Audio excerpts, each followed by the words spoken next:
Здравствуйте, уважаемые друзья! С вами я, Юрий Тютченко, кандидат ветеринарных наук, и в этом видеоподкасте рассмотрим способы удешевления рационов для свиней. Тема эта архиважная и очень часто обсуждаемая в кругах свиноводов, ведь в себестоимости свинины около 70% это корма. И это имеется в виду хозяйства, где все технологические процессы более-менее отлажены. Поэтому понятно, что если будет ниже стоимость корма, значит больше можно будет получить и прибыли. И здесь все ищут золотую таблетку. Под золотой таблеткой я имею в виду поиск какого-то решения, которое бы обошлось, если не совсем даром, то почти что даром. И чтобы применение такой таблетки увеличивало продуктивность свиней не на каких-то 10-20%, хотя и это очень много, а так раза в 2-3. Сразу же всех разочарую. Не существует таких таблеток. Это просто наше извечное желание халявы. Хотя, вру, когда-то у меня что-то похожее было. Но об этом я расскажу позже. Тем более, что все это было очень давно, и вы вряд ли этим воспользуетесь. Итак, все по порядку. Я бы разделил выращивание свиней на 3 типа. Первый тип — это домашний тип откорма, который подразумевает наличие в хозяйстве 2-3 свиней. Это то, что называется для себя. При таком типе откорма используются зерновые корма, корни клубней плоды, и, конечно же, пищевые отходы или попросту помои. Второй тип откорма я бы назвал фермерским. В этом случае уже используются комбикорма, в которые добавляются БМВД, премиксы, всевозможные улучшающие добавки для повышения продуктивности свиней. И третий вид откорма — это уже промышленный тип. При этом я имею в виду не уровень механизации. Да, на больших свинокомплексах установлено сложное оборудование, а в домашних и фермерских хозяйствах вся механизация устроена по принципу 2 солдата из стройбата заменяет экскаватор. Хотя во многих фермерских хозяйствах очень многие кулибины умудряются также что-то механизировать. Но сейчас речь идет о кормах. Так вот, одно из самых важных отличий промышленных свинокомплексов или хозяйств с высоким уровнем механизации от фермерских хозяйств в том, что в промышленных хозяйствах все процессы кормления под жестким лабораторным контролем. То есть корм еще свиньям не дали, а уже посчитали, что с этого можно получить. А если дали корм, то сразу же посчитали и эффективность его использования. Все корма, которые поступают в такое хозяйство, подвергаются лабораторным исследованиям. Да, и в хозяйствах такого типа все рационы рассчитываются при помощи компьютерных программ, которые позволяют точно контролировать рацион по многим показателям. Как видим, отличия между типами хозяйств очень большие. Но объединяет хозяйство всех типов одно – это требование свиней к корму. Для того, чтобы свиньи хорошо росли, они должны получать все необходимые питательные вещества и в правильных пропорциях.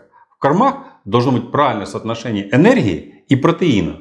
И эту правильность достигают по-разному, в зависимости от типа хозяйства, где интуитивно, где на основании данных лабораторий, но по-любому, без этого свиней не вырастить. В хозяйствах домашнего типа это происходит за счет правильного смешивания пшениц, ячменя, кукурузы, бобовых. В фермерских и промышленных хозяйствах рацион корректируют при помощи премиксов, БМВД и прочих добавок. Можно, конечно, и вообще ничего не делать и ничего не смешивать. Свиньи вырастут и на одной пшенице с помоями. Это года за 1,5-2. При этом едва достигнут веса, который их собратья в фермерских или промышленных хозяйствах достигают за полгода. Главная цель компоновки комбикорма – это создать такой комбикорм, который бы по своему энергетическому, белковому и витаминно-минеральному составу позволял наилучшим образом раскрыть генетический потенциал свиней. И понятно, что чем дешевле будут эти компоненты, то тем дешевле у вас будет и себестоимость свинины. Всегда надо думать о том, как удешевить компоненты рациона.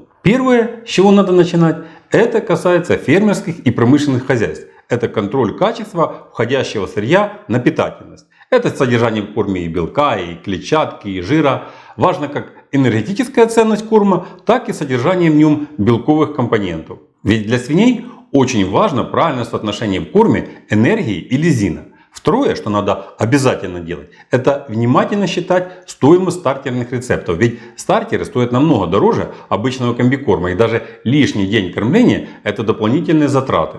Третье, всегда проводите учет результатов. Очень часто так бывает, что на бумаге как бы и все хорошо, а на практике нет ожидаемого эффекта. Тем более, что все, кто вам что-то предлагает, в первую очередь заинтересованы в себе, в продвижении именно своих компонентов. Самый главный аргумент при утверждении рациона свиней – это не подпись директора или чей-то настоятельный совет, а продуктивность свиней.